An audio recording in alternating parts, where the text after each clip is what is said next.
Leipreachán a chuaigh ar strae. Ó don chada. Leipreachán a chuaigh ar strae is faoi sé amuigh i rith an lae. Chun blúdaíonn arán ná cupán té is é a bhí go brónach.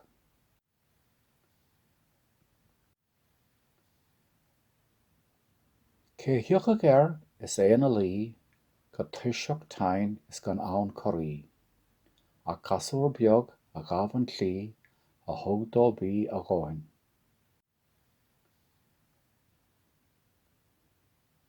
Dóil sé té is deis sé arán, is nuair a bhí a bholgaíonn lán. D'fhág sé ag an gasúr sláán, is thug sé corcáin ór dó.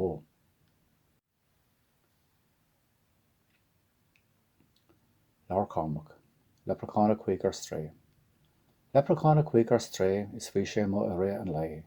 Chun blúdaíonn arán ná cupán té is é a bhí go brónach. Cé thiocfaidh air is é na lí go tuiseach tain is gan ann choirí, ach casúr beag a ghabhann tlí a thug dó bí a gháin. Dóil sé té is deis sé arán, is nuair a bhí a bholgaíonn lán. D'fhág sé ag an gasúr sláán, is thug sé corcáin ór dó. Ó don chada.